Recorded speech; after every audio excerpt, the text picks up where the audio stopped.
Sertifikat tanah, mungkin ini salah satu kertas paling berharga yang kita punya kan? Bukti kepemilikan yang rasanya udah paling kuat. Tapi, gimana kalau saya bilang di sertifikat itu mungkin ada tanggal kedaluarsa yang tersembunyi? Coba deh, sekarang ambil sertifikat tanah Anda. Lihat tanggal terbitnya. Kalau angkanya di antara tahun 1961 sampai 1997, wah, Anda wajib banget dengerin pembahasan ini sampai tuntas. Ada info krusial yang perlu Anda tahu. Yap, ini bukan sekedar wacana loh. Pemerintah kita punya sebuah rencana besar yang bisa mengubah status hukum sertifikat tanah lama seperti milik Anda. Yuk kita bedah bareng-bareng. Oke, kita masuk ke bagian pertama. Emangnya rencana apa sih yang disiapkan pemerintah dan kenapa isunya baru naik sekarang? Mari kita mulai. Jadi, intinya gini, Menteri ATR BPN Pak Nusron Wahid punya usulan agar semua sertifikat tanah yang terbit di era tersebut wajib didaftar ulang. Sebuah langkah yang masif ya. Tapi kenapa sih mesti gitu? Apa alasannya? Nah, ini dia nih akar masalahnya.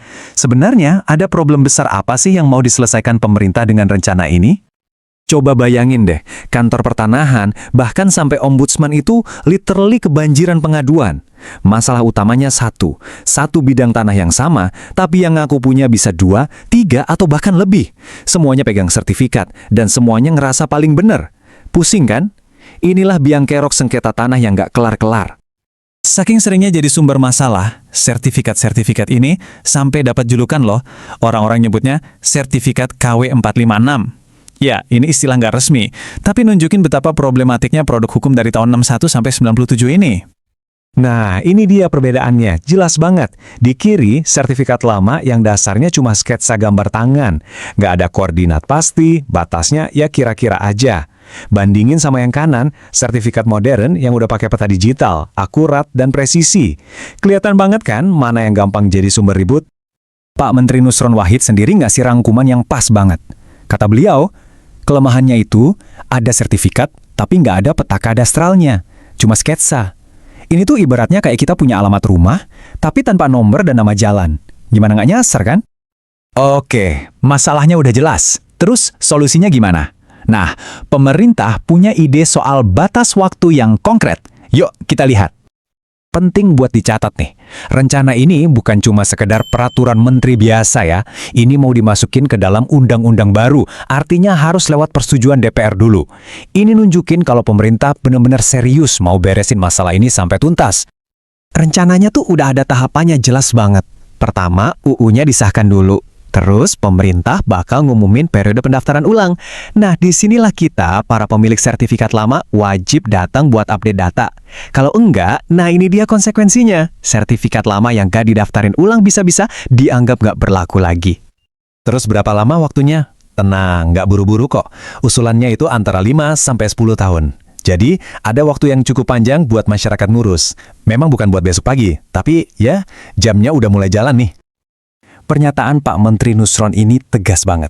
Setelah itu, tutup buku. Ini sinyal yang super kuat kalau pemerintah mau ada garis finish.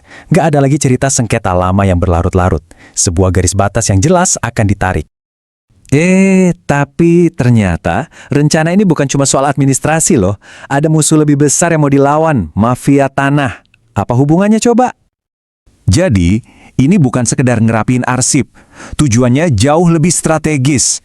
Kalau semua data tanah udah akurat dan digital, mafia tanah bakal susah banget gerak. Mau bikin sertifikat palsu, mau gandain sertifikat, wah bakal ketahuan. Ini kayak serangan langsung ke jantung operasi mereka. Tapi kan sistem secanggih apapun, kalau orangnya nggak benar ya percuma kan?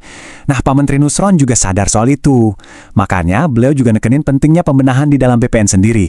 Kapasitas dan integritas pegawainya harus ditingkatkan, biar plannya nggak bocor dari dalam. Oke, setelah kita tahu semua informasinya, sekarang yang paling penting, apa artinya ini semua buat Anda? Apa yang harus kita lakuin? Oke, ada 3 hal penting yang harus Anda catat sekarang. Pertama, cek tahun penerbitan sertifikat Anda. Kedua, tenang, ini masih usulan, belum jadi hukum. Tapi, nah ini yang ketiga dan paling krusial, mulai sekarang pantengin terus berita soal RUU Administrasi Pertanahan. Karena begitu ini ketok palu, ini bakal langsung ngaruh ke aset Anda.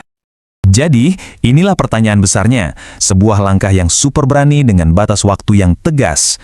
Mungkinkah ini beneran jadi kunci untuk mengurai benang kusut sengketa tanah di Indonesia yang udah puluhan tahun? Cuma waktu yang bisa jawab.